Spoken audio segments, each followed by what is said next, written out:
Hello, everyone. My name is Frida Nixdorf, and I am zooming in today from the unceded ancestral homelands of the Nisenan peoples in Northern California. I'm delighted to welcome you today on behalf of the Work That Reconnects Network.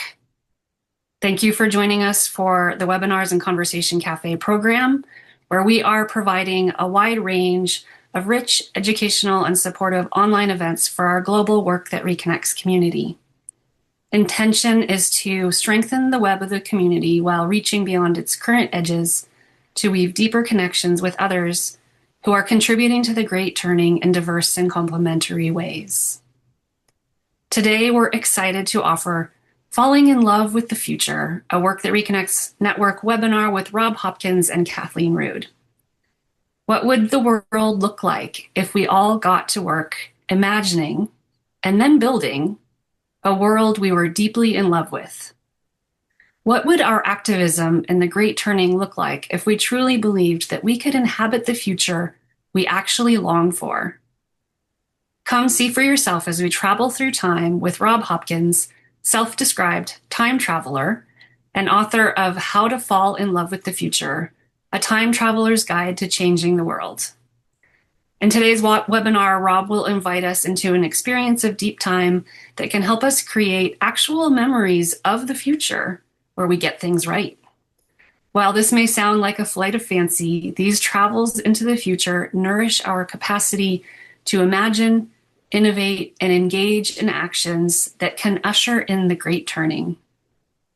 Rob believes that we must be able to envision a future we actually want so that we can muster the will to do what needs to be done in order to make that vision a reality to the degree that we can't imagine doing anything else.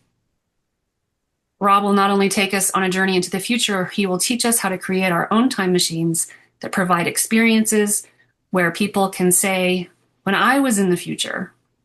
We'll learn about the power of imagination and why it is essential for our survival and our thriving. Rob Hopkins is the co-founder of Transition Network and of Transition Town Taughtness and author of several books, including Transition Handbook and most recently, How to Fall in Love with the Future. And along with us as well is Kathleen Rood, who is a longtime Work That Reconnects facilitator and mentor, an author and a healer. And among many things, she is also one of our network weavers here and was mentored by Joanna Macy. And now I am delighted to hand it over to Kathleen and Rob. Thank you, Frida, so much. And Rob, I'm so excited to have you here because your work so beautifully aligns with the Work That Reconnects. And it also expands and it enhances it, bringing new insights, tools, and understandings to how we're showing up for the great turning. And I would imagine that most people, if not all people who are logged in to this call right now are concerned about our future, afraid of this future, are having a hard time imagining how we can prevent the unthinkable from happening. So your messaging, your wisdom is really needed now. I fell in love with your latest two books, From What Is to What If, Unleashing the Power of Imagination to Create the Future That We Want, and now your How to Fall in Love with the Future, and have been using your teachings and practices in my workshops, and I've learned so much from you. So it's just a real pleasure to have you here today. Wow. Thank you, Kathleen. I'm very touched. That's beautiful. And thank you all for giving up your time on a Saturday to come along and be here. Yeah, it's a joy. Right. And we were talking before about Joanna, and I had the great pleasure to meet her twice. And for me, was always one of the great bodhisattvas of our time, and I felt so blessed to have met her. Extraordinary person. She definitely was. Well, I would love to get started talking about imagination, because time travel is certainly impossible without a healthy imagination. And as you've written about, it is one of the two superpowers I think we're going to talk about today. Imagination being that first superpower, and then that longing for the future, which is the other superpower. So I'd like to start off by saying, you devoted an entire book to imagination. And so could you talk about why it's such a vital skill for bringing about change right now? Well, there was a time in late 2017, 2018 when I found that I'd been involved with the transition movement for maybe 15, 16 years by that point. And my role then was very much to be scanning that network for stories, looking for interesting stories of what was happening. And there was about period of about 2 months where I read articles by George Monbiot, Amitav Ghosh, Naomi Klein, Bill McKibben, and I think all of them included this term where they said climate change is a failure of the imagination.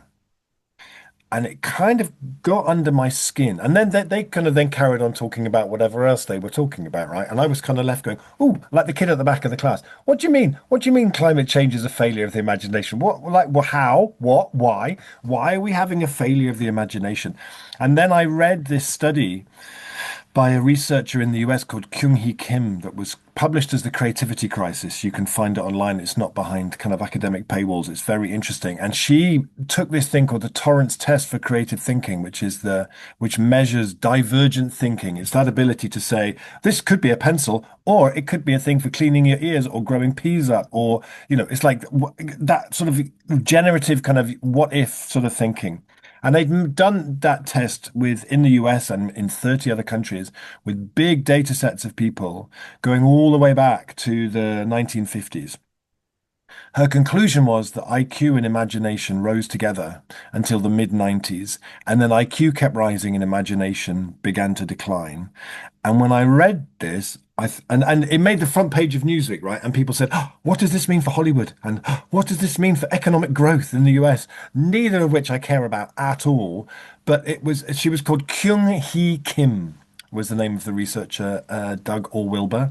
It's called The Creativity Crisis. You will find it online.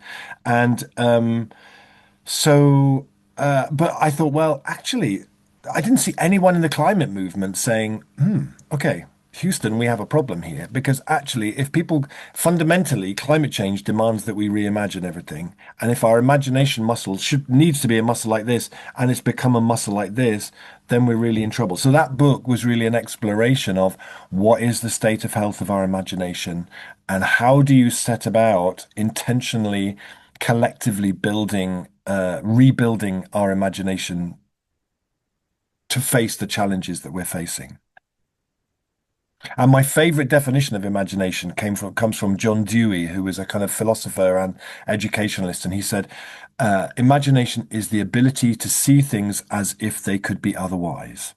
The ability to see things as if they could be otherwise. And I think that when our collective imagination becomes weakened and undermined and eroded, and we enter a time where as a society we can't imagine things as if they could be otherwise, then I think we have a really serious problem on our hands. And also I think, she traced that kind of parting of the ways back to the early 90s. And I think we've been seeing the erosion of it since then. And now we are very much like the chickens of our eroded imagination are coming home to roost, if that's not mixing up too many metaphors. Anyway, you know what I mean? It's like actually we are now living with the consequences of this undermining of our collective imagination over the last kind of 20, 25 years. And as you talk about that, anything new that comes into being first has to start in our imagination. Yeah.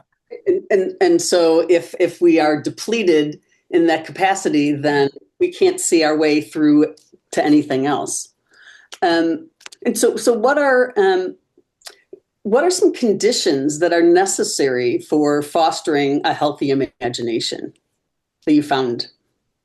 Well, so in her research paper in 2010, she attributed that decline to three things. She said it was due to the decline of play in our culture, that children grow up playing. That sort of unstructured kind of free play is much less in kids' lives. She also said it was due to the rise of screens in our lives. I think that will probably come as no surprise to anybody on this call. And she also attributed it to the rise of testing in schools. From what is to what if, I add a few more things to it as well. I think you can also add the fact that we spend less and less time outside in the natural world. All of our great imaginative people through history got a lot of their imagination from being in nature. Albert Einstein always said he's got his best ideas when he rode his bicycle in the forest, for example. And the Buddha, very famously, found it sitting under the tree. So I think it's also due to the fact that we know that the more unequal a society becomes, the more we see this sort of we know that cortisol is profoundly damaging to our imagination. The hippocampus, where your imagination and your memory both fire from, um, that is the part of your brain that is most vulnerable to cortisol. So when we are stressed, anxious, in trauma, the hippocampus can shrink by up to 20%, and we lose that ability to see the future and to think about it in hopeful, positive ways. And we get stuck in the present, we get stuck in the past. And I think in many ways we are living in a cortisol economy right now. I think also, yeah, that the more unequal a society becomes, the more you see the conditions that are damaging to the imagination.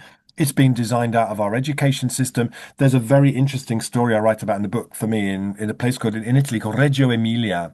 And in Reggio Emilia in 1945, as the Germans retreated north back into Germany, they left behind in Reggio Emilia one tank, three trucks, and six horses. And the people of Reggio Emilia sold them and used the money to build a school. And they created a model of education in that school, which was with the founding question of what would education look like if it made sure that fascism never happened again?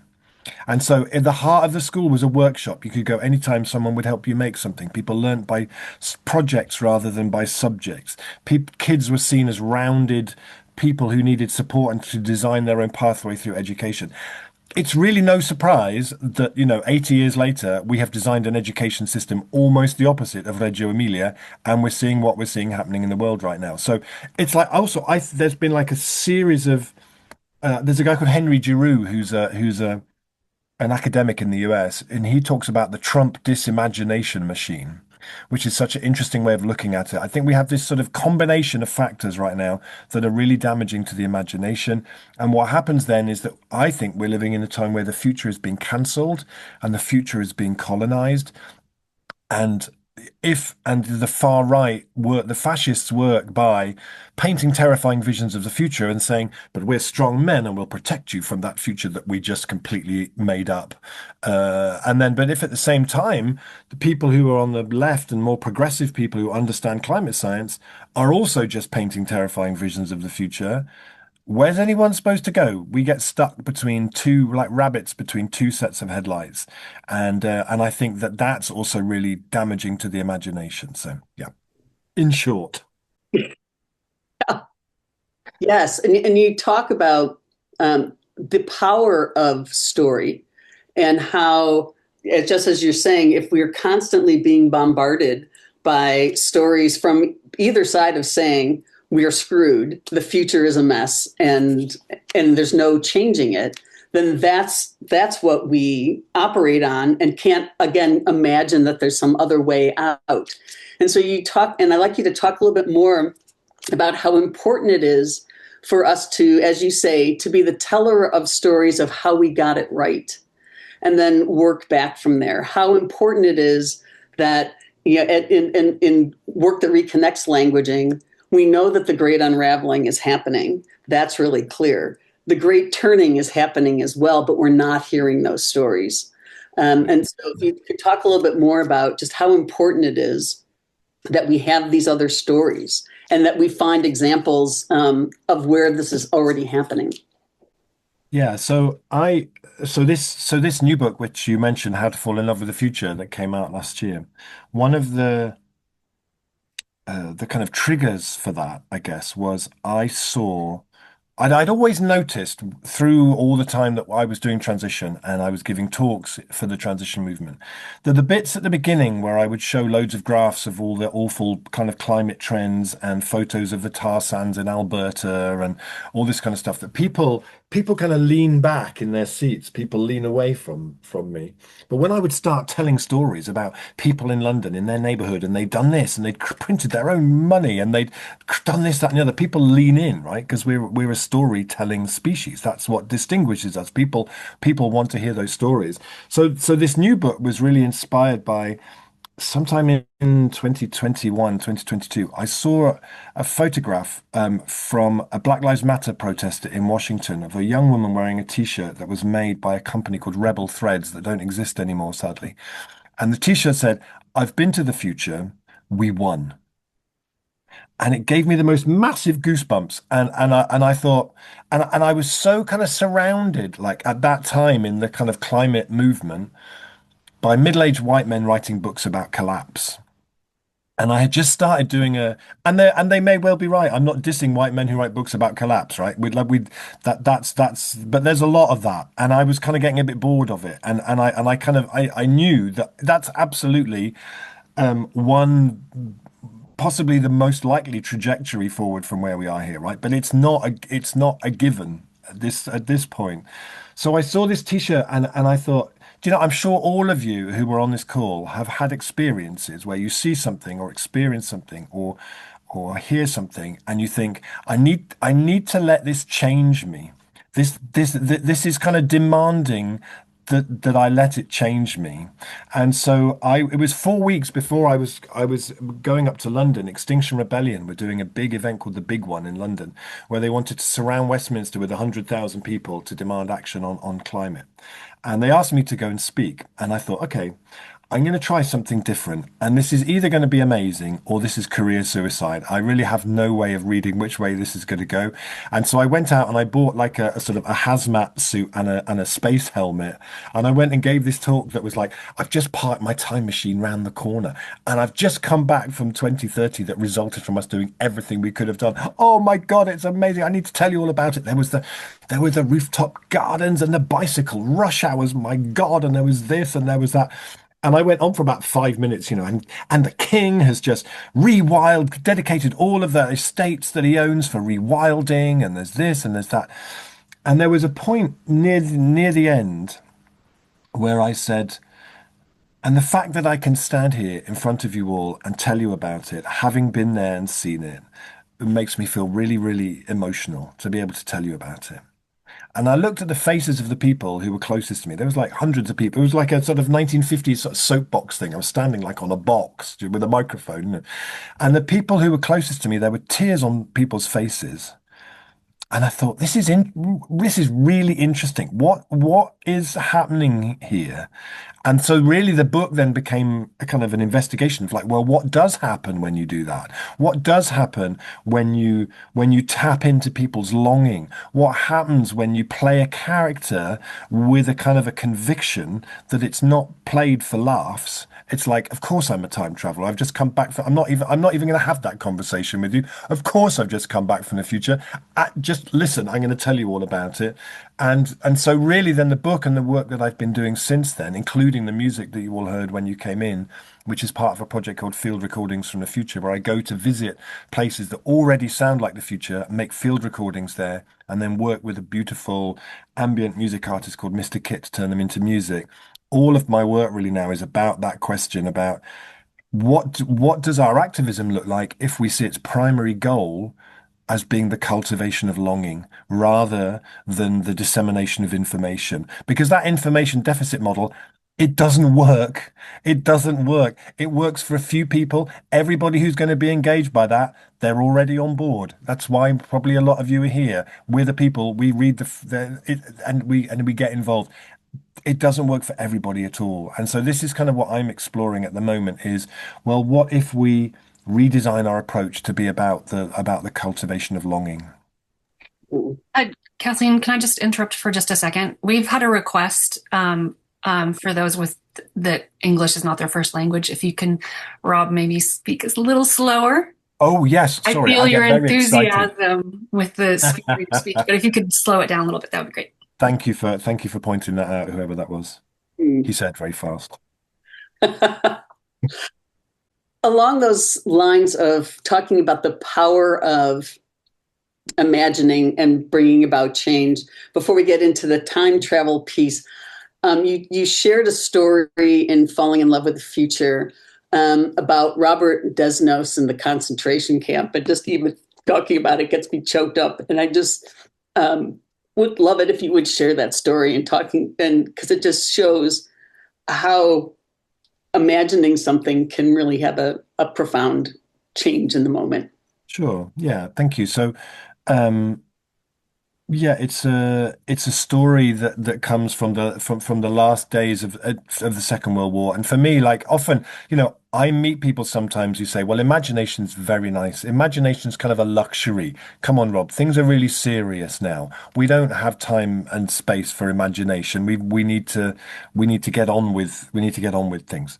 So this was in 19 Robert Desnos was a surrealist poet in France who was arrested in 1944 by the Gestapo and was sent to a series of concentration camps. And he ended up in one where he was in a barracks with lots of other men. And one day the guards came and loaded them all into the back of a truck to take them off. And they knew, nobody said, but they all knew that they were being taken away to be killed somewhere on the site.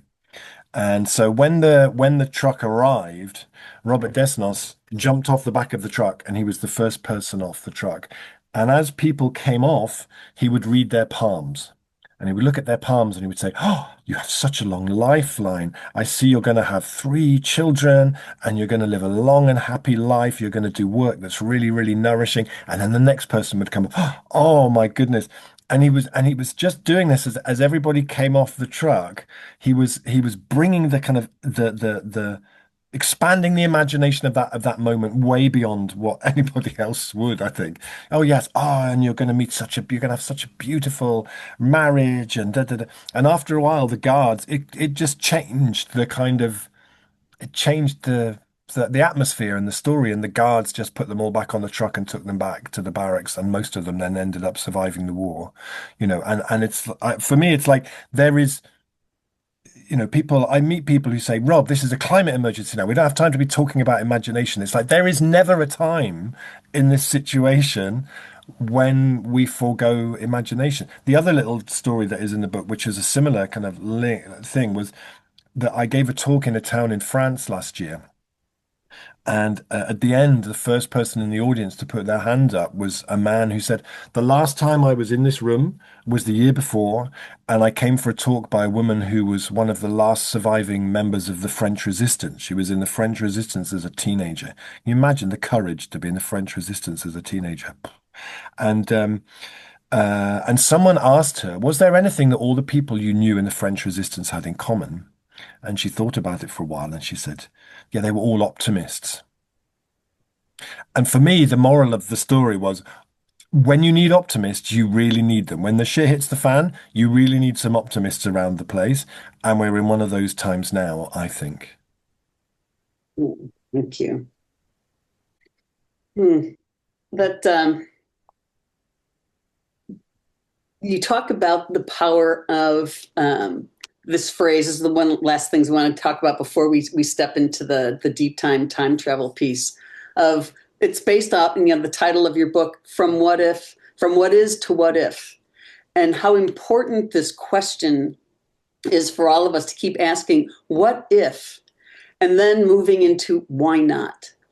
And you have some examples here of the power of asking that question and suspending the disbelief. It's not about necessarily going into the details of how we can do it. The first question is, what if? What if this is possible? And then moving into that space of why not? And could you talk a little bit about some of your experiences with that powerful questioning and process? Yeah, I have a friend in Copenhagen in Denmark who has these stickers that say, "Is this ambitious enough?" And he just like when he's at different political things or events, he'll just put them on the reports, is this ambitious? I don't think this really is. So a good what if question for me is like that bit in Alice in Wonderland where she's too big to get into the garden. And she's there by the door, but the door's too small and she can't get in, but she can lie down, she can see through it, and she can see this beautiful, beautiful garden. And she wants to be in that garden more than anything else. So then she has to go away and figure out how she might get in there. And for me, a good what if question does that. It gives us, it evokes our curiosity. It gives us a sense of something that could be, that could happen somewhere. One of the examples that I wrote about in the book was in a city in Belgium called Liège, which is a former industrial city with didn't have that much going for it really. There was a transition group there called Liège en Transition. And their food group came up with a what if question, which was what if in a generation's time, the majority of food eaten in Liège came from the land closest to Liège? And they organized an open space technology facilitated evening framed around that question, thinking, well, maybe 100 people would come. 600 people came to this conversation. And that launched then over the next few years, 30 new cooperatives in that city. And to fund the cooperatives, they raised 5 million euros of investment, not from the bank or from the municipality, from the people of Liège investing into those co-ops and then being part of those co-ops. It's phenomenal, phenomenal place. Now in 2026, the municipality then came along on board and said, this is amazing what you're doing. They've invested millions of euros. They have a food logistics hub. They make 3,500 school meals every day. They have 4 shops in the center of the city. They have, and the model has spread to 6 other cities in Belgium. But it started with that question. And why that question was so brilliant was that it people people were like, I want to see that, And so when I work with groups and with organizations, we do a lot of work around what if. And I say, after we've time traveled and been to the future that we would like to be the result of all of this, then the question is, okay, so what were the what if questions people asked in 2026 that were bold enough, that were audacious enough, that it unlocked that future? And that's the piece that I find really fascinating, is unlocking and finding those questions. Well, so let's talk a little bit more now about time travel. Um, and here within the work that reconnects, Joanna brought us into the sense of deep time, and the origins for that was her concern about nuclear weapons, nuclear waste, and the realization that nuclear waste, can stay deadly for over 240,000 years. And so to try and wrap their heads around, how do we warn people in the future about what we've created here? And how do we protect them and warn them? That brought her into this exploration and imagination of journeying into the future, 200 years, to see what those alive in 200 years, what wisdom they would share with us, and have that sense of a deeper sense of time, and receiving information and guidance that led to what she calls nuclear guardianship. Here with your time travel, your time difference is much shorter. And the origins, I think, of your time travel are dealing more with climate crisis. And another difference is that we go into the future. We're not having those from the future speak back to us. You're taking us into the future. And so wanting to just talk a little bit about that difference, as far as you don't go very far into the future. And so wanting to talk a little bit more about the rationale for that. And Okay. Yeah, so when I do time travel work with people, and I was figuring out the other day, I think in the last 5 or 6 years, I have done this activity now with about 15,000 people across Europe in a whole bunch of different settings and contexts. And yeah, I take people 10 years forward at the most, because what interests me is not some kind of distant utopias. And I'm also not really I'm not interested in dystopias at all, because they're very unhelpful. I'm not interested in utopias because they're too far away. You know, the Paris Agreement, which remains the best hope that we have as a species for finding a successful way through the climate issue, climate collapse is that it sets out a roadmap by which we do it and targets that we need to reach in different years. It says that in 10 years' time, we need to have cut our carbon emissions by 55%.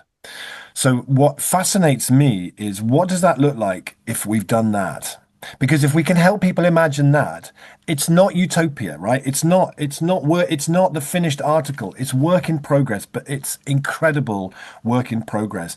I want people to be able to imagine a world where we're doing the things we need to do, we're halfway there, just more than over halfway where we need to get to. But people can see the world changing around them. That they're living in a time where we are facing into that crisis with such determination and boldness, and that we can see all the other things that we want to see improving in a society improving. We're seeing our children's mental health getting better. We're seeing physical health getting better. We're seeing all the different like educational attainment, all those things that if we get this right would accompany this shift. So as society becomes more equal and resources are more fairly distributed, we see all those different benefits.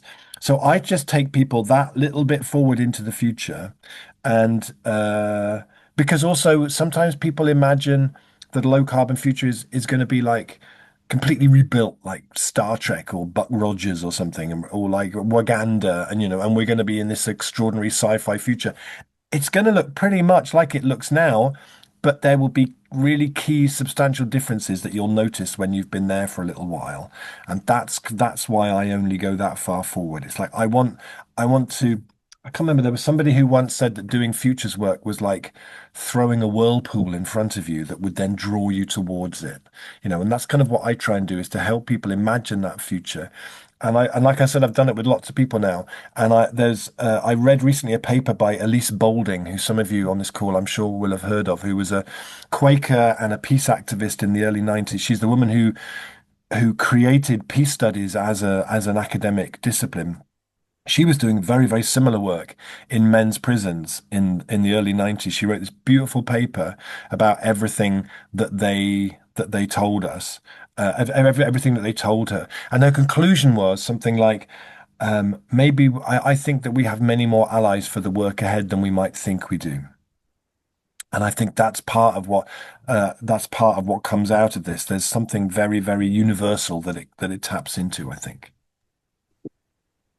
So going into the future 10 years or so, part of what you talk about as far as the benefit of doing this is that then this is creating memories of the future that Exactly. in us are memories of the future, and that how that then taps into longing, which is the other superpower that you talk about. So wondering if you could just talk a little bit more about this idea of creating memories of the future and then the longing that comes from that. Yeah, or sometimes I talk about it as being a kind of nostalgia for the future as well. Nostalgia is such a kind of powerful thing if we use it in the right way. Um, yeah, so I think the neuroscience of it is really interesting to me. Is the what happens if you're trying to imagine the future or remember the past? It's pretty much exactly the same process that happens in your brain, the same pathways that activate. Because like if Kathleen, you'd never been to Italy before, and I said I'm going to take you on a holiday to Italy, then your brain would sort of send a message up to your memory and say, send us down the file with Italy written on it, and everything you'd ever heard or seen in films or read in books about Italy would then be kind of fed into your imagination, and your imagination would assemble it and then go ta-da, and that's the imagination bit, right? So if you just watch Fox News all day, for example, it's really hard to imagine a low carbon future because you go to your cupboards and there's nothing there. So for me, it's like what I try and do is to give people as many stories as I possibly can about things that are already happening. Because the reality is that everything we need to do, we live in a time where like Silicon Valley and billionaires love talking about innovation, and we need more innovation, more and more innovation. Do we though? I think actually what we really need is to be able to cultivate longing at scale, because everything we need to do, we already know how to do it. But what's missing is that sort of longing to actually make it happen. So yeah, in the work that I do, it's very much about helping people to yeah, to kind of take that journey across and in as multi-sensory a way as possible. There's a amazing young Muslim woman in Berlin called Wasima Labic, and she does this work called Muslim Futures, working with Muslim women in Berlin, getting them thinking differently about the future. And she coined this term sensual futuring, which are just so beautiful. Sensual futuring. That this is not just about creating mental pictures in your brain, it's also about smell and taste and sound. And when I do trainings, we do an activity called making sense of the future, as in SCENTS, because human beings can remember 10,000 smells and attach memories and emotions to all of them. So we do an activity where I give everybody a cup and I say, go outside and make a cocktail in the cup that smells like the future that you imagined. And you have to give it a great name because all good cocktails have names. And then when you get 30, 40, 50 people back, and then we have a cocktail party. And I say, the aim of this cocktail party, you're not just going to hang out with one person and exchange smells with one person. Work the room, get round all of these. And by the time you've gone round and smelt like 30 or 40 of these different ideas of what the future could smell like, you get into what the poet Rilke used to say, the future must enter into you a long time before it happens. Which is so beautiful. I'm going to say that again. The future must enter into you a long time before it happens. And so when you go around and you smell all these things, somehow that future starts to get into your bones, into your DNA. And also I think it's really important to say, I'm not saying that this future will happen. But what I am saying is, but it could. It could. It could. And we have to keep the possibility of that alive and get so much better at giving people things to run towards than just constant things to run screaming in the opposite direction from. And there's so much that we can learn from Afrofuturism, queer futures, indigenous futures. Future is to kind of bring the future alive. You know, if Martin Luther King stood up and said, I have a nightmare, where would we be now? No one would remember that speech at all. You know, it's like actually we need to keep that get much better, I think, at bringing that kind of future alive in as many different nuanced ways as we can. And yes, I just seeing the message about Minneapolis. My deepest condolences and respect. And I had a beautiful message actually the other day because the Field Recordings from the Future project, which was playing as you came in, which is an album that we made last year, which I'll talk a bit more about later. But you can find the whole album on Bandcamp if you go to bandcamp.com and search for Field Recordings from the Future. And we released it on the gorgeous double vinyl release last year, and I just had a message yesterday from a woman in Minneapolis who had just bought a copy of it, and she sent this beautiful message about this is so what we need right now. It's like, you know, access to to a future that turned out in a different way. So yeah, it's in solidarity. Thank you. Well, I have one more along those lines. You talk about in the book how important it is that as we're stepping into this future, that we're creating this inclusive, decolonized story of time where the future is working for everyone. And you wrote there's a particular relationship with the past, the future, and control of time for those who have been colonized, enslaved, marginalized, and erased, as well as for those who did the colonizing. And so we wanted to see if you wanted to speak a little bit about that before we then go into our time travel piece. Sure. So for me, I have drawn a huge amount of inspiration from an extraordinary. It's not really a movement, and I mean, I have no idea because I live thousands of miles away. I don't even know if they all know each other, but there are some phenomenal in the US, mostly women of color, writing about people like Adrienne Maree Brown, Mariame Kaba, Ruha Benjamin, Rashida Phillips, who is part of an extraordinary collective called Black Quantum Futurism, who do this amazing work. And for me, that first, the idea of connecting time and colonization really, I obsessively read everything that Rashida Phillips writes. I think she's the most extraordinary person. And I do a podcast called From What If to What Next. And we did 100 episodes of it. And I wanted her as the guest on my podcast during all of those 100, and it never happened. And I just managed to finally speak to her last week, and so I'm doing some extra episodes, which and so I finally got to interview Rashida Phillips. She's just fantastic. So she talks about how the process of colonization was basically white Europeans arriving in a place that already had an incredibly sophisticated understanding of time, and having absolutely no curiosity at all about their understanding of time, and then building towers with bells on the top that rang every hour, and then restructuring everybody's lives around those hours, around those bells. So, there were traditional African understandings of time that were incredibly complex, where time was actually running backwards. The Aboriginal Australian understandings of time, incredible philosophies of deep time, and how the world was sort of emerged out of that deep time, and there was no curiosity about it at all.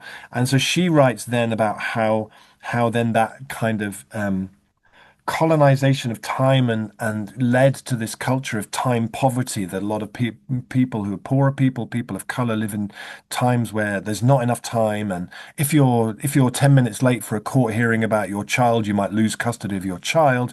You have an incarceration, sort of prison industrial complex that just takes people's time away completely. So she wrote a book called Dismantling the Master's Clocks, which I really, really recommend. Came out last year. I was desperate to get a copy of it. But look up the work Black Quantum Futurism do. It's amazing. They bring together like kind of radical black politics with sort of quantum understandings of time, and that time is not linear, and that it can go backwards as well as forwards, alongside then futurism like Afrofuturism and these sorts of things. And everything that Rashida Phillips touches turns to gold, as far as I'm concerned. And if I achieve nothing more from this session, that you go away and read her book, then I'd be delighted with that. Thank you. Is there anything that we haven't talked about that you want to share with us before we travel into the future? I would just say that Frida and whoever is sort of typing the sort of random things I'm throwing out and turning them into actual links. Thank you so much. You're doing a great job. That's brilliant. Just to say that actually, because I don't know if I'll get a moment to say it afterwards, that actually what I'm doing in my own work at the moment is so field recordings from the future we did as a music project initially, and we then made videos to accompany each of those. And last year we did two performances where we played the music live and did these videos in this structure that we had yeah, thank you, Frida, into this structure that we had built. So it was like this completely immersive thing with the sound system all around the outside. So we picked people up in 2025 and we took them to 2035 in a way that was multi-sensory, and we took them to landscapes rewilded by beavers and regenerative farms and all these different things. Beautiful. And so this year we got some funding to kind of further develop the show into much more of a theatrical piece. And at the end of this year, we're going to be doing a tour of 5 different places, one of which will be the Globe Theatre in London, and where we'll be doing a 2-day festival of the future, where we'll be doing performances of field recordings from the future. And to say that this, and also just to add, is that all of this is a journey that I'm still on. It's not like I did all the research for Had Fallen in Love with the Future. It wasn't then like I stopped and put my feet up. It's like this is a kind of an ongoing journey of curiosity. And so if any of you are listening, and you'd like to sort of follow me on that journey as of the things that I discover and the adventures and the people that I meet, I do a newsletter every month, which is called the Time Traveller's Gazette. And if you go to robhopkins.net, which I'm sure Frida is now currently very beautifully typing into the box, thank you so much, which is, there we go. And if you go there, there's a box at the top that says email newsletter. Pop your email address in there. And it's very much like a community of practice who are exploring this whole thing of time travel as a tool for activism. And you'd be very, very welcome to join me there. I highly recommend it. Yes. We have a Time Machine of the Month feature, which is always a particular delight of mine. And the podcast that you did, your 100 podcasts, are still available. And then you also turned that into a ministry of, what's the title? Um, Yeah, so there was 100 episodes of which you can find everywhere you get your podcasts, as they say. And then we also, for people who subscribed on Patreon, at patreon.com/from what if to what next, which is not very much, but it really helps the work that we do. People there would get an extra bonus episode that was called the Ministry of Imagination, where we had this fictitious government department that nurtured our collective imagination. And every episode we would ask the two guests to come. I would make the ministers at the ministry and ask them to come up with three policies that could rapidly accelerate our journey towards whatever it was we were talking about. And in 2024, I read an article that said that it was the most important year of elections in human history or something. And people were voting on these rubbish manifestos with no imagination. And so I painstakingly nearly killed me, but I went back through all the episodes and wrote up all the policies and then turned them into a document which is called the Ministry of Imagination Manifesto, which is 600 bold, audacious policies that could be implemented tomorrow. Frida, you are smashing it out of the park here. I hadn't even finished saying what it was called, and you're already there ahead of me. Brilliant. So the beautiful thing with that is that as you start reading it, at the beginning you think, oh yeah, right, like that's going to happen. What a ridiculous, what a mad idea. And after a few pages, you're kind of going, well, actually, we could do that, couldn't we? Why would we not do that, actually? So it's a really lovely document, I think. well, I think we're ready to do some time travel.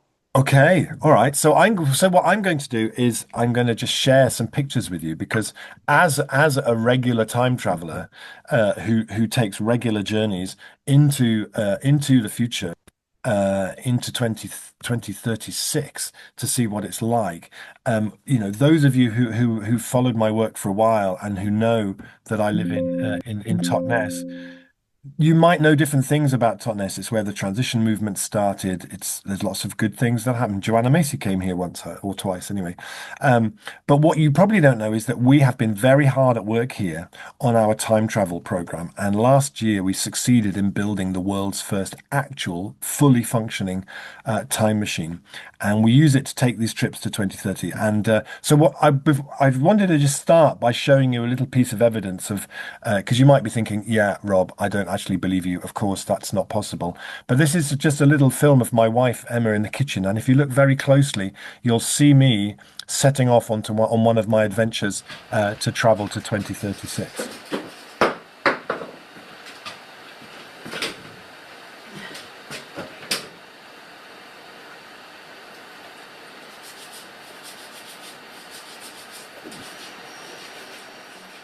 So you see, this is a very powerful quantum device that we have here, and we regularly use it to travel to the near future. So what I want to do for about 10 minutes or something is just to report back on a recent trip that I took there because Mr. Kit and myself we travel there quite regularly to go and see what it's like, and and so when we arrived into that world, this is what it looked like already, like this sort of transformation you could start to see. This was not perfect. This was not utopia, but the world's starting to change. And when you've arrived there and you step out, the first impression is always how delicious the air smells in that world, like sort of honey or like the sort of soil in a forest. Beautiful.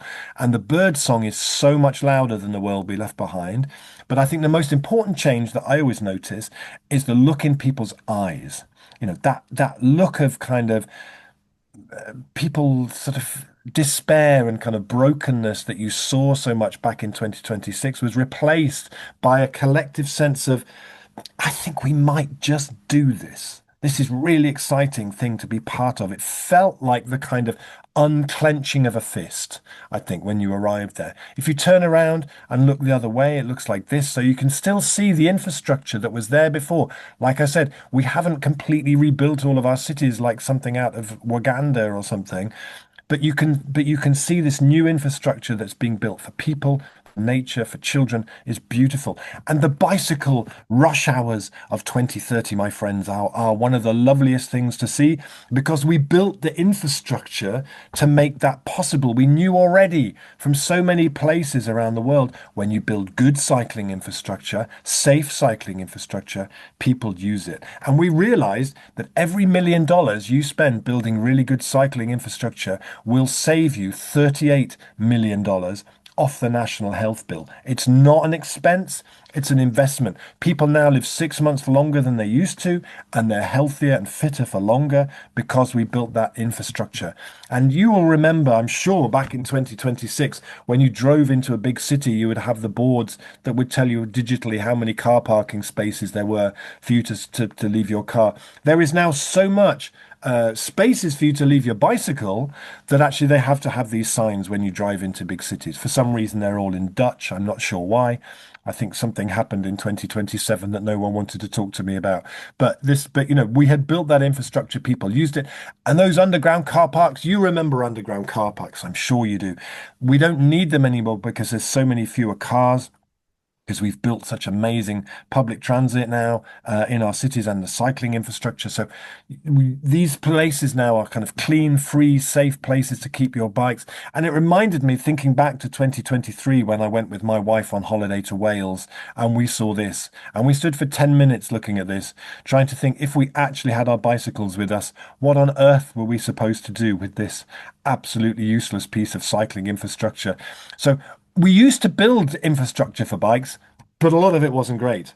But now in this 2036, every station you walk out of, you walk out into this. You walk out into this because we built it and people used it, and it's been profoundly transformative. Also, because we now work much more kind of bioregionally, and we have relocalized economies so much, the way that we build new houses has changed. We knew in 2026 that 9% of climate change was caused by the use of concrete and cement, and we were running out of sand. So the way that we build now is that every town, every city has an infrastructure around it processing local natural materials for construction. These homes are built using straw and timber and clay, built by the people who live in them, in places owned by the communities who live there. So housing has gone from being something done to people to something that we do ourselves. And you'll remember, I'm sure, in 2026, where the story that we had was that in the future, the economy was going to be dominated by AI and the growth of AI was going to dominate everything. Actually, do you know what? When you get 10 years into the future, you find that that wasn't actually how it turned out. That was an enormous bubble that burst in 2027. And actually, the biggest growth area is the mycelium economy. People now eat much less meat. We eat a lot more mushrooms, a lot more medicines come from mushrooms, and materials derived from mycelium, like construction materials, like these panels. Polystyrene has been phased out, replaced by mycelium alternatives. There are now people researching mycelium-based computers, mycelium-based memory. We make shoes from mycelium. It's huge how quickly that grew into the economy. We visited so many places where the people who lived there had taken that space back from cars, had organized to do that. The people here were really happy to show me what that street had looked like back in 2026. It now looked like that. That transition happened in months. It happened very, very fast, taking back space. And in 2036 as well, we don't use GDP anymore as the measure. It was always a stupid measure. The idea that the success of an economy is just that it was bigger than it was the year before. Imagine if that was how we evaluated how successful we felt our children were, that they just had to be larger than they were the previous year. It would be deeply unhealthy beyond the age of about 18. So, but actually now what we do is we measure the things that actually people want: the number of children playing in the street, the number of people with good teeth, the number of women able to walk home after dark. The things that actually matter are how we evaluate progress. And this is one of the sites that always gave me the most hope when I walk around in that future, is the removal of hard surfaces from our cities. Because you remember in those hot summers of 2026, 2025, when you get above 30 degrees in a city, this stuff is really dangerous and it's a public health hazard. So the depaving building movement has grown very, very fast. We went to visit this school playground, which had been completely depaved in 2026. It looked like this. There were days it was too hot for the children to even go outside. It now looks like this. And we see the same thing happening. Our cities feel so much softer. But the brilliant thing was, it wasn't that the government in 2027 passed the National Depaving Act or something boring like that. It became like a citizen-led thing, communities, neighborhoods challenging each other to see who could remove the most. And they talked about it as not about getting rid of something. They talked about it as being soil liberation. And I brought you back from, we passed through 2030 on the way, which was already, you could see the changes. I brought you back from 2030, the front page of Forbes magazine. You remember Forbes magazine, very business as usual, economic growth magazine.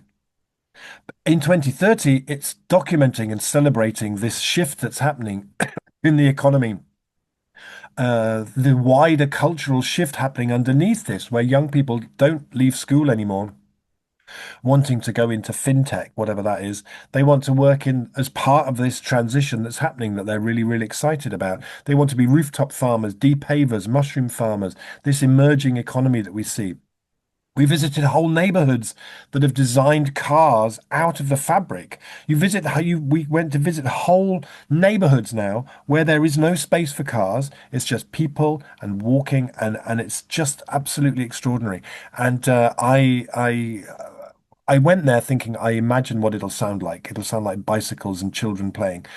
But actually, when you go there and you don't have the background noise of internal combustion engines, you can hear things like people having piano lessons in their houses.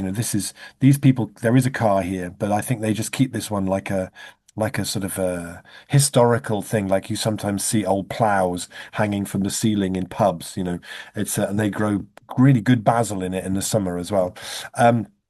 Education system really, really profoundly changed. It's now much more about teaching kids to be imaginative and playful and the skills we actually need. This school was actually designed by the kids with an architect as well, obviously, but they worked with an architect for a year, designed a school they wanted to go to. Testing in schools was abolished in 2027.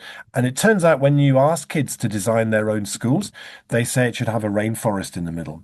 So I'm very happy to tell you that by 2036, the US has met its target of 60% of schools having a rainforest in the middle, and it's led to huge improvements in mental health for young people. We also, although we still have some occasional intense rainfall and precipitation, we don't see the flooding that we used to see before. Why? Because we developed the humility to recognize that beavers are much better hydrological engineers than human beings could ever possibly be. And all those upland areas where that water came from, we just handed them back to the beavers. And the beavers transformed them. And there is nothing in the temperate world for exploding biodiversity like reintroducing beavers. Those places are like a sort of benign Jurassic Park of biodiversity, these extraordinary places. And food and farming really changed. As I said, people eat much less meat now, but it led to real changes in biodiversity. And in agriculture, we realized we couldn't just continue as we were. So we see a lot more agroforestry now, a lot more diversity of plantings. We a much more diverse diet, much more seasonal diet.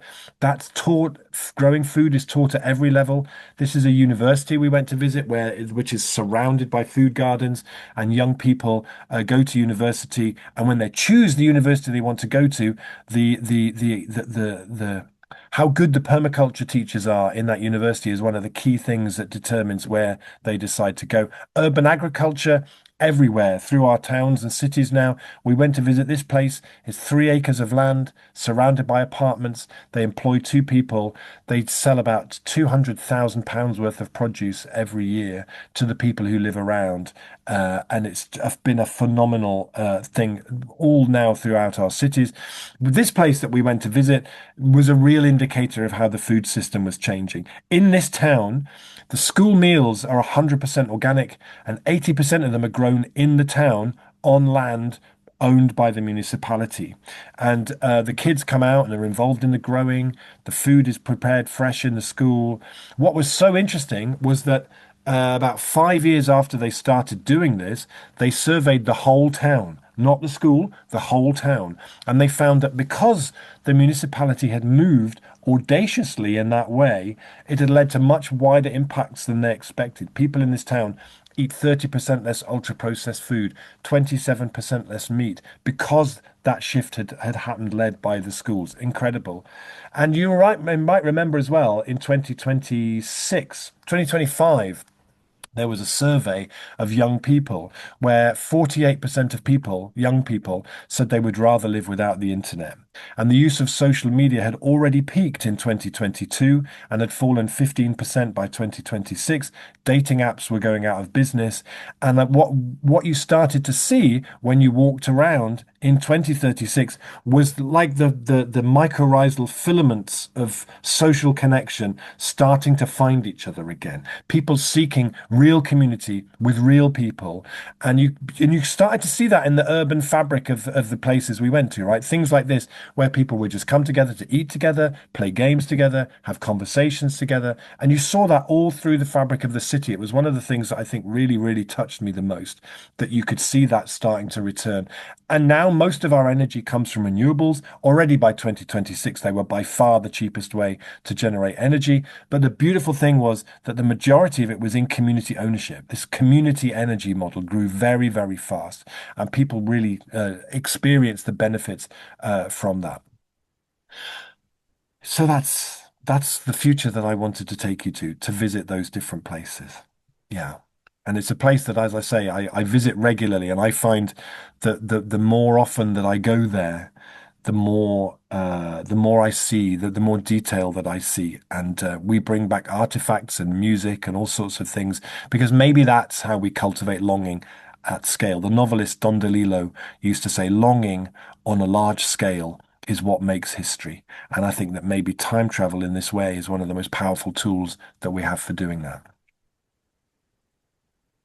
That's Okay. that's a feature I want to visit.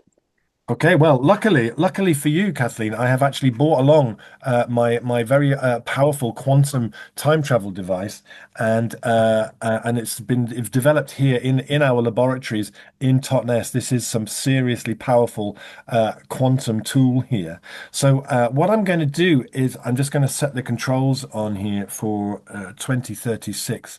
There we go, and I'm going to ask if you might just close your eyes and make yourself comfortable. Put your feet on the floor and take a deep breath.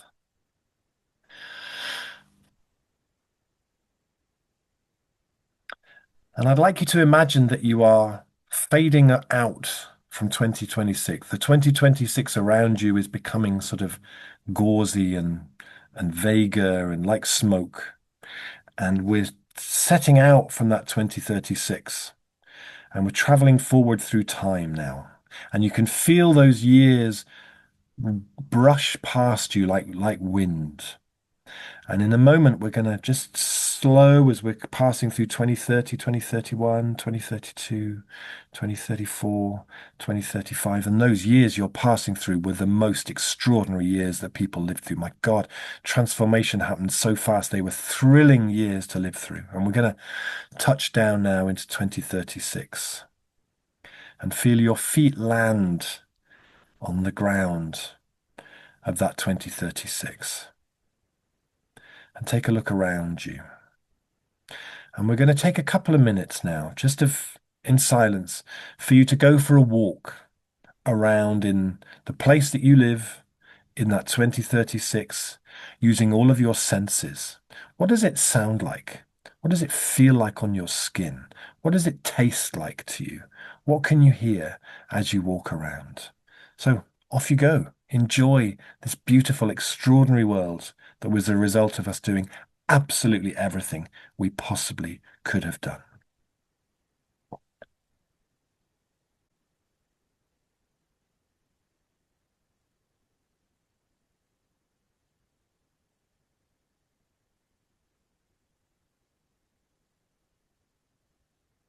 Okay, so what we're going to do now is we're going to whisk you off into a breakout room with one other person. And you'll need to open your eyes, I think, to press the button to accept to go into the breakout room. But when you get there, close your eyes again and just keep that vision of the world that you've been in. And you have 10 minutes with the other person to just discuss with them. What did you see? What surprised you? What moved you? What touched you? What did you see there? How was that? And then we'll come back afterwards and hear your impressions. So enjoy your breakout conversations. Well, welcome back, everybody.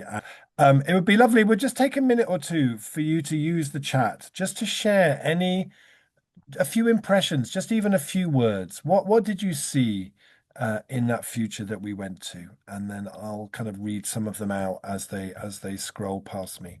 But just pop in a few impressions, few words, few sentences. That would be really, really fantastic. People not in a hurry, regenerative thinking, neighbors talking to each other. Children were present at home. I could hear them, heard more diverse music and voices, people outside together, people looking at each other instead of their phones. Regulated. The air is fresher there, a softening, inspiration. Lots of trees, sharing our extensive book library with the neighborhood, everyone growing food and giving some away, learning from the land, more nature, more birds, more love for all living beings, kinship, harmony, trust, smiles, light-heartedness. People chat to each other much more, community, self-determination. There's a sense of time, abundance, trees and gardens, quiet.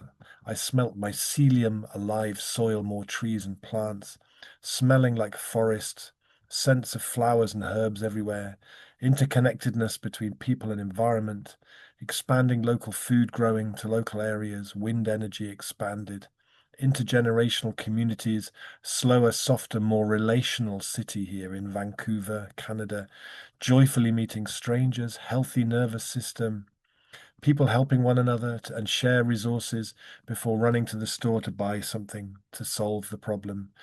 Because there were more than two of us living in this house, my mother was able to live with me and not in a nursing home. There was care for her from many, more compassion, kindness, storing rainwater and solar energy to community systems on our street.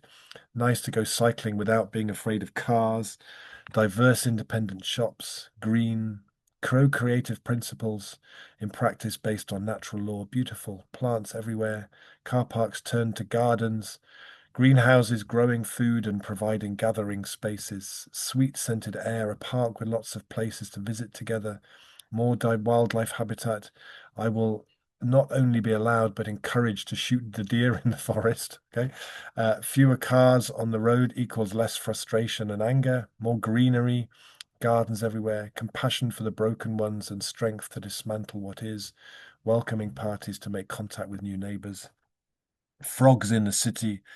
I could go on, and you can read these afterwards. I'm not sure I'll have time to get all the way to the bottom because there's still many of them here, but beautiful. And thank you so much for time traveling with me. And as I said before, I've done this now with about 15,000 people in the last few years. What's so fascinating to me is that nobody ever says, Rob, we've got a new IKEA that's 4 times bigger than the one we used to have. It's fantastic. I think when we live in a capitalist economy that's about selling us dopamine and short-term pleasure, something about this activity allows us to bypass that and to step into a future which is about connection and happiness rather than just pleasure and dopamine. And just the last thing that I was going to say was I always say to people when I do trainings that I think that doing this should be a daily practice in the same way that yoga and meditation and running might be. Because the reality is that doing the complete opposite of this is a daily practice for all of us. We wake up, we look at our phones, they say, oh my God, look what he's done now. And look at this, and there's that, and oh my God. And just that sense of possibility, that sense of the future that we know that we have to create just contracts and dwindles and starts to disappear. And so the more that we do this as well, the more the future comes into detail, the more we see it in a more granular kind of a way. So I'm just going to turn this off. If I leave it on too long, that's all. Whoops, we lost him. He's zoomed back into the future without us. Yeah, it looks like he's gone. he said if he leaves it on too long, something will happen. I guess that's what happened. Hopefully he'll be back in just a moment. Oh, he's not on the call. He didn't just move out of the spotlight. Yeah. Okay. Well, let's hope he comes back. We will have time for questions. Um, and one of the questions that I have when he comes back is also, he talks about how important this is for a daily practice to um, allow ourselves to keep exercising this muscle of imagination and of possibility, which we also know is so important for helping us to be in this place of the great turning, right? Is this idea of possibility and emergence, and our imagination is so key to this. And we found that this practice of time travel really can shift our own sense of what's possible, doing it 10 years into the future or 200 years into the future. Um, so that this is really an essential part of our work as change makers in the world. Um, Rob also talks about in his book ways of now taking this experience of time travel, and then how do we work, say, within our own organizations or in other groups where we're trying to bring about change. So we have this time in the future coming back and describing what it's like. And one of the things that he talks about in the book is then inviting people to write down these audacious what if questions. As he said earlier, this idea of saying, what were the questions that we asked ourselves in 2026? These bold, audacious questions that then allowed these changes to happen 10 years into the future. And that dividing people up into different groups and writing down all of these what if questions. But first, to get that stimulated, people go out in groups and walk outside, be in nature, do that connecting piece, come back and write down all of these what if questions. Then he has them put them in priority of urgency, in sense of urgency, and then coming to those that are most urgent and having people start to brainstorm from those what if questions.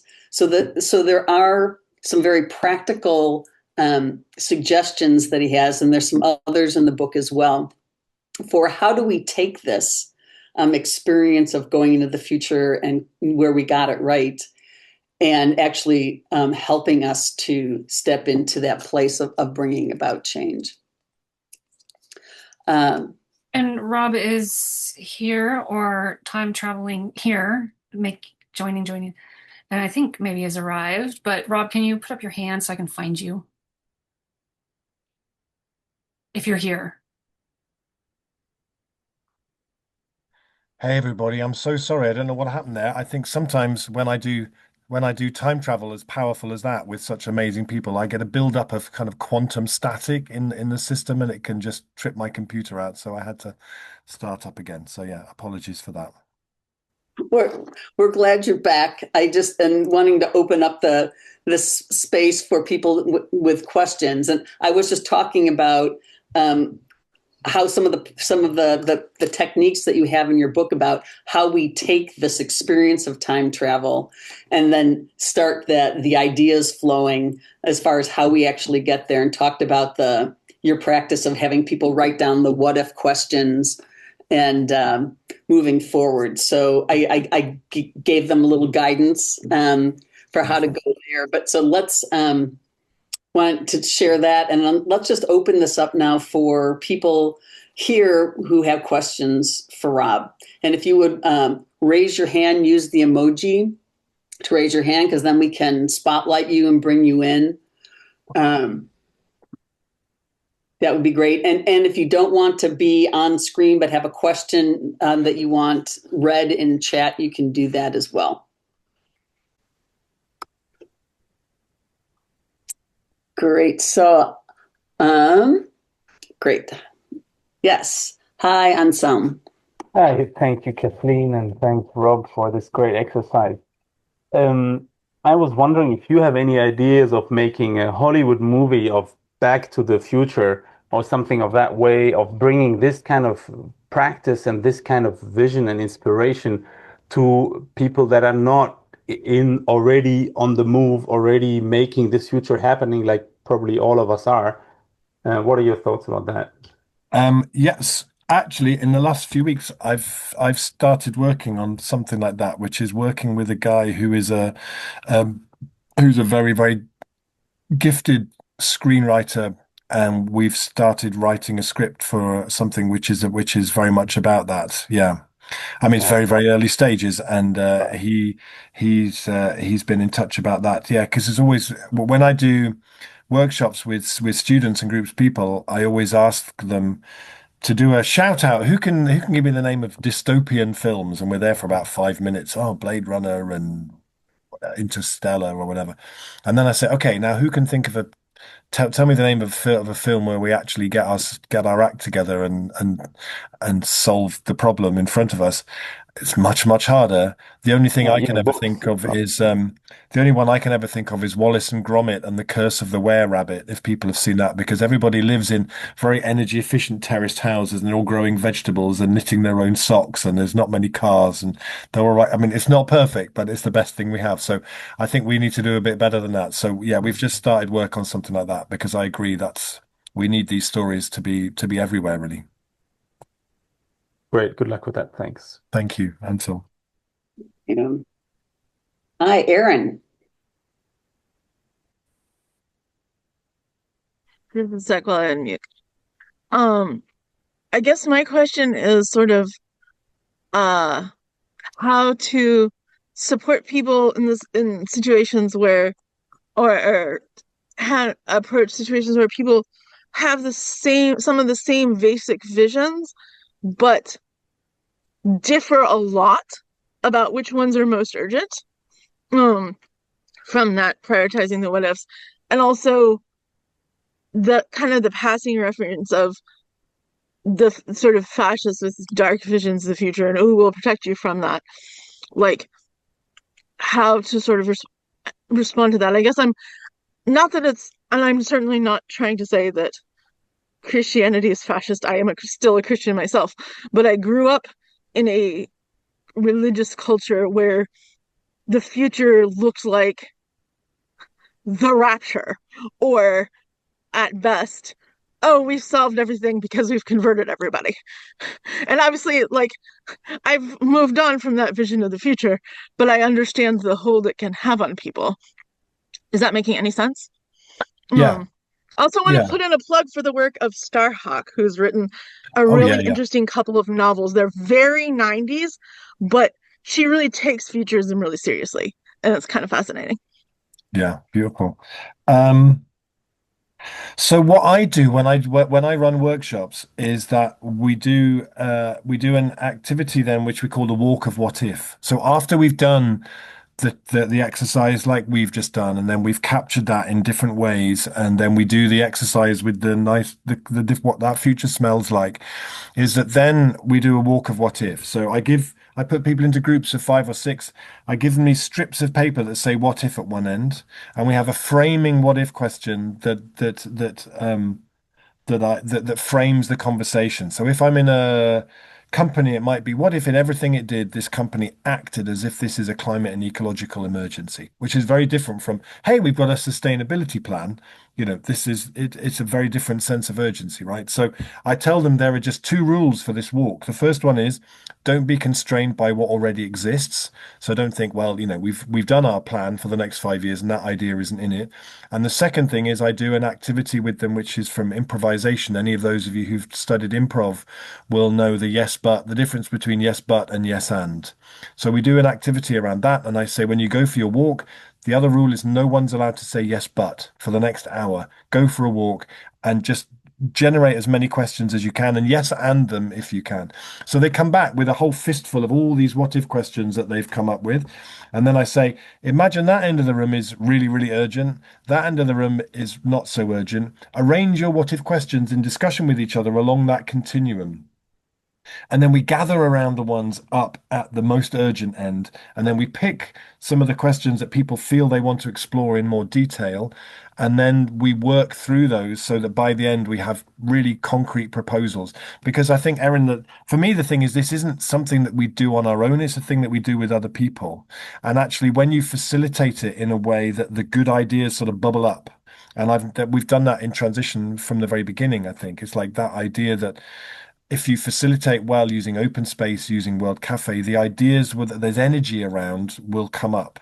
And actually, I've in Totnes, I found myself involved in a whole bunch of local projects where I was with people from across the political spectrum who were united around this idea that we should create a community brewery. It's not a particularly political thing, but it brought together. But actually, for me, it really was. But actually, it brought together people from across the spectrum. And also, when we did a project that was about building affordable homes for local people, the people who made that happen with me were very much from across the political spectrum. So I think if we can facilitate it well, we can find the common ground of what people are passionate about. Jean.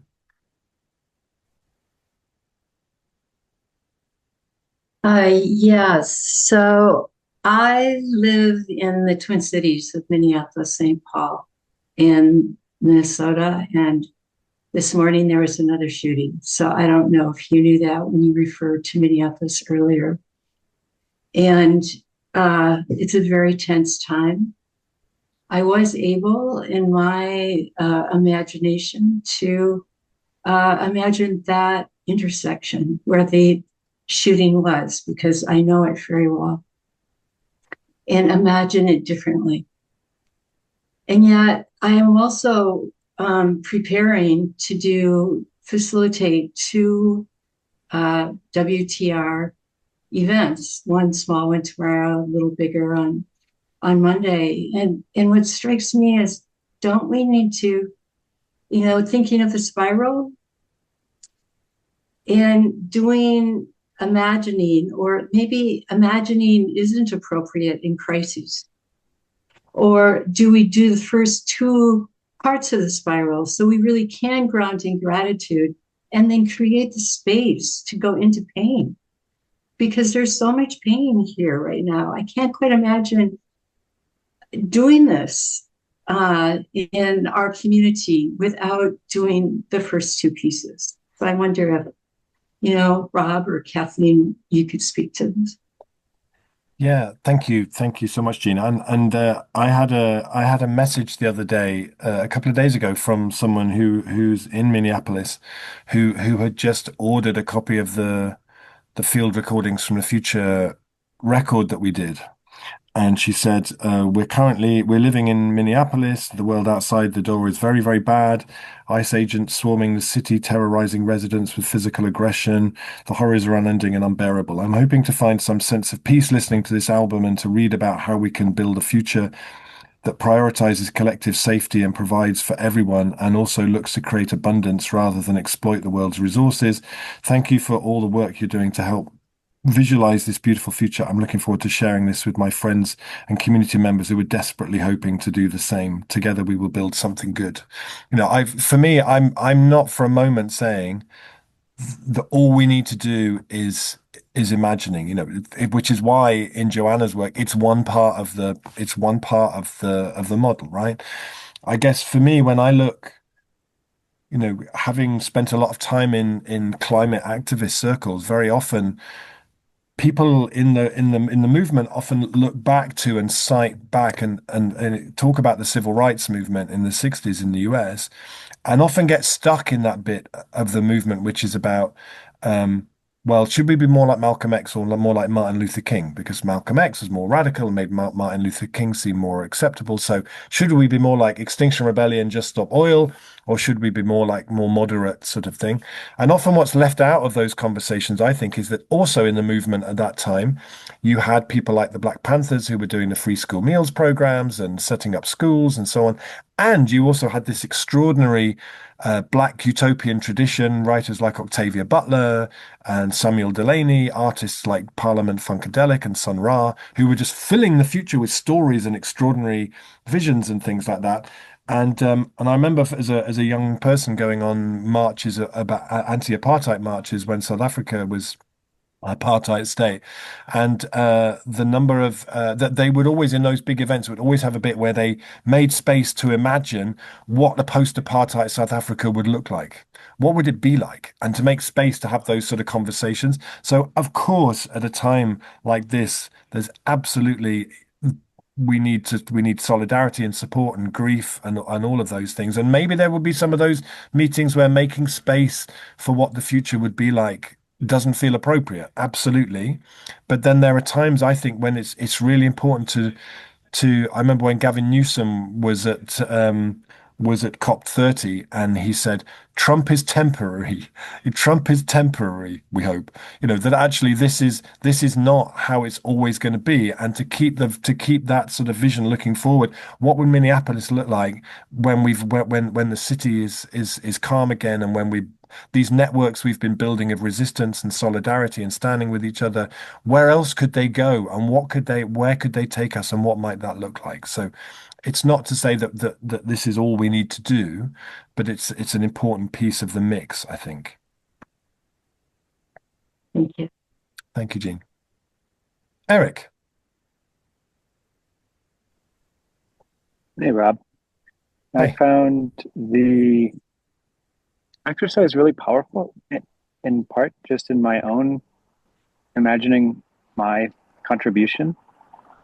And I was wondering if you wouldn't mind taking a moment to elaborate on how you bring this into like a daily personal practice. Um, So so imagining. so you glitched slightly. So the question was, what does this look like as a Ah, daily practice? exactly. Yeah. Yeah. I mean, I guess for me, it's partly about seeking out the stories of where these things are already happening. So, for me, the kind of the bit that is like the twist on the story that I told you from the travel is that all those places that I talked about already exist. You can go and see all of those places. We're not waiting for those things to be created. And when How to Fall in Love with the Future first came out, there was a guy who got in touch with me who had got an early copy of it and had designed his summer holiday around the book. And so he went to Utrecht to see the bicycles. He went to the Vauban to see and he said it felt like I spent my holiday in the future in 2030. And I think that like to go and see those places and look for those stories, and we all set up our kind of social media feeds so that they feed us things usually keep us informed, but they also often keep us very, very dispirited. And there are some people in those spaces who are sharing stories of things that are working well. And, so maybe to give yourself 15, 20 minutes a day to read stories of examples of good things that are happening in other places, and maybe to share that with somebody else, have somebody else who you check in with every couple of days to talk about stories of things that you found. The other thing that was quite lovely was a few months ago in Portugal and Spain, there was a huge power cut. The power was out for about 3 days, and there was and I saw a post on LinkedIn where someone said, "Well, the first few hours, nobody knew what was happening, and it was all a bit scary.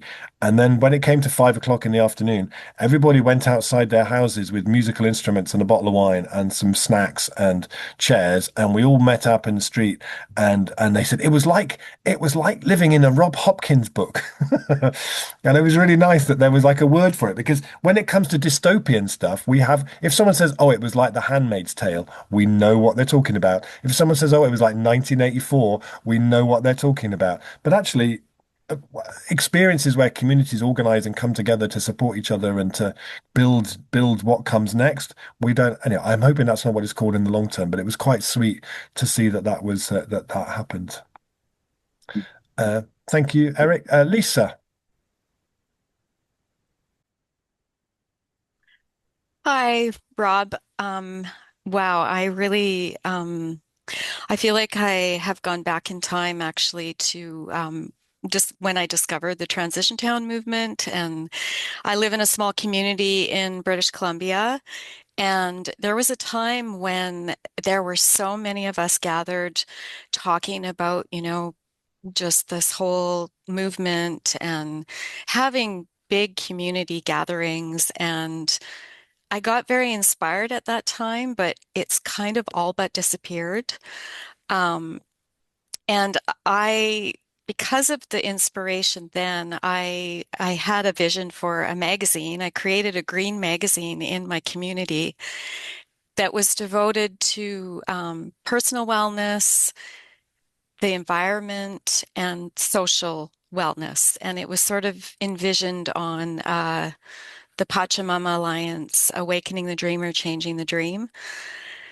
And I committed to it for 10 years. It was called the Green Gazette. And I had support in community. It was kind of everything I had envisioned as far as working with community and sharing stories and showing examples of just this the way, people that were actually doing sustainable, living sustainably, had great ideas. And, I really believed in the collective for just to continue creating hope on a very local level. And now post COVID, I have found myself in this, like I had to stop the magazine because a lot of that community has moved into this, like it's a broken sort of web now, or a broken fabric. And socially, we're not on the same page with climate change, or even uh, yeah, like I feel like climate change is not a discussion I can have anymore in my community. So I shifted and created a magazine called Local Dirt Magazine that was focused on food and just food systems.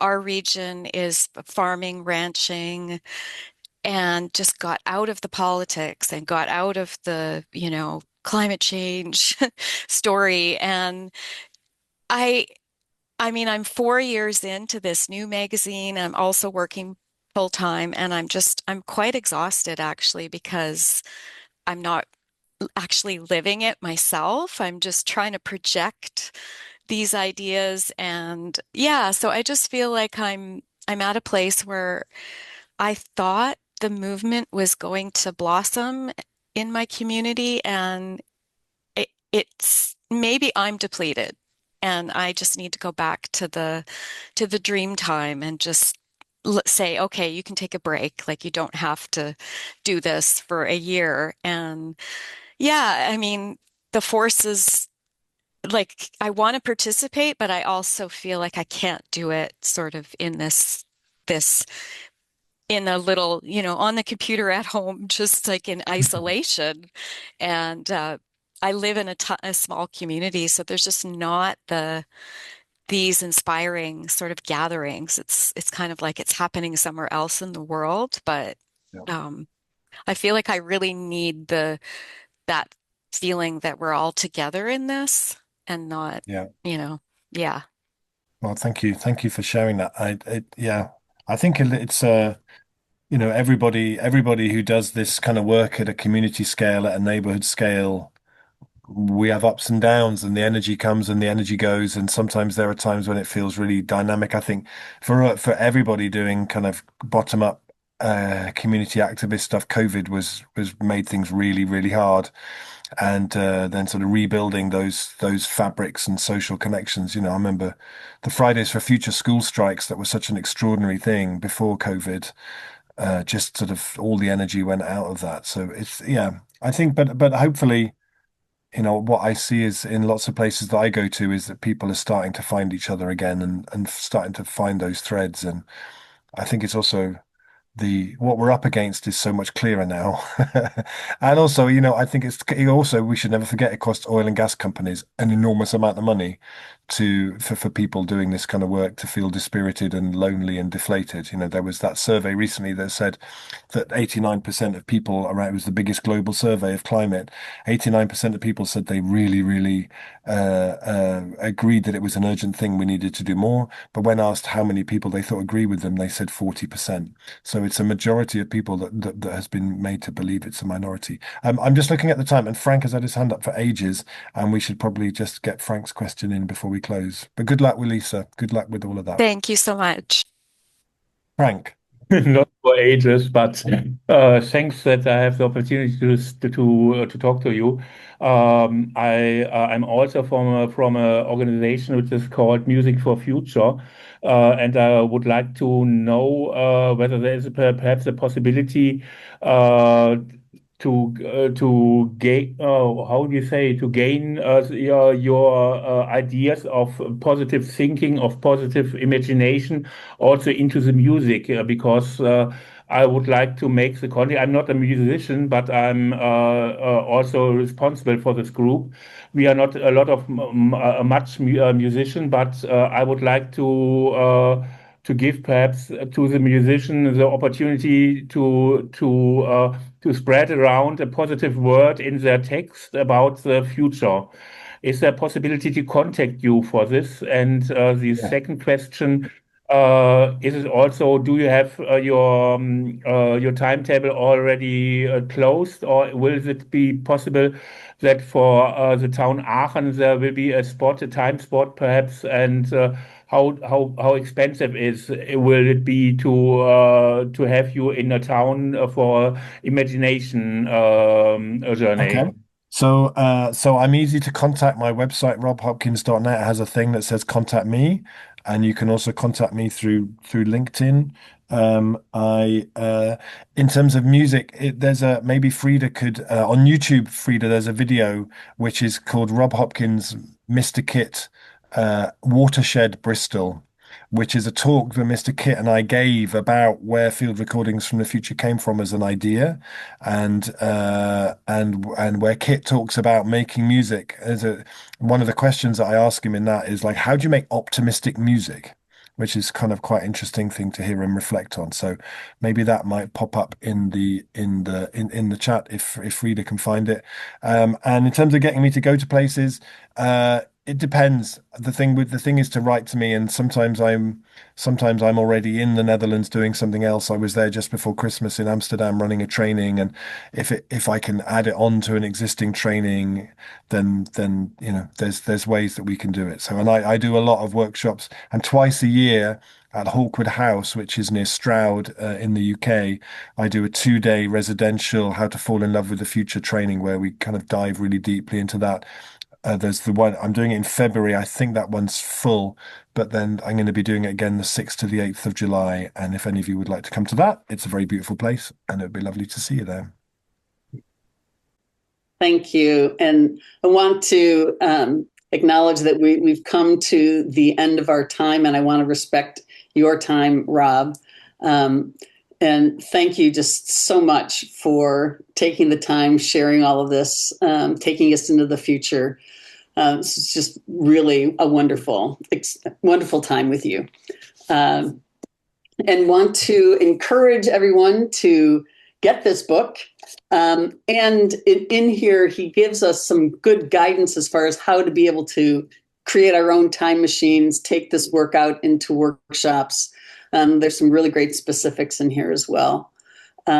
So, Rob, thank you so much for this. My total pleasure. My total pleasure. Thank you all so much for coming. And just one thing I forgot to mention, I saw written on my notebook. There's a film, some of you, that was mentioned in the chat, the film 2024, Damon Gameau's film about the world he wanted his daughter to inhabit. And he described that film as being an experiment in evidence-based dreaming. And I love that term. It's an experiment in evidence-based dreaming. And so what I've been doing with you guys today has been experiment in evidence-based dreaming. And thank you all so much for the work you do in the world, and see you all again, I'm sure. Thank you. Thank you, Rob. And thank you for Kathleen for bringing Rob on, and this conversation has been really fruitful. I do want to share with you all, there's a number of questions in the chat and people still have their hands up. So this has been very rich. I want you to know that we are having another webinar on February 4th, which is Integrated Changemaking, a conversation with the International Transitions Town movement. This will be another great webinar. And then following that on February 7th, we're going to have a conversation cafe, which is more casual, and it invites participants to come and converse. And we'll be covering themes from this webinar today with Rob, and also somebody mentioned Manda Scott. Manda joined us in October, and that was an incredible webinar as well. So if you follow the link, you can register for either of those. And the Conversation Cafe includes a list of the recordings of the webinars of the themes that we're going to be carrying into that conversation. So I encourage you to join us there. And then also on February 21st, we're going to have another great presenter, Kazu Hagu, on fierce vulnerability. So we hope you can join us for those as well. Thank you all so much. Rob, thank you for being here. Kathleen, thank you for holding the space. And we'll see you all next time. And maybe we can just, I'm going to turn off the recording and we can unmute and offer each other a cacophonous farewell. Thank you for joining us today. To learn more about the Work That Reconnects webinars and Conversation Cafe program, please visit our website at workthatreconnects.org. We welcome you to become a community member of the Work That Reconnects network. Visit workthatreconnects.org, become a member for more information.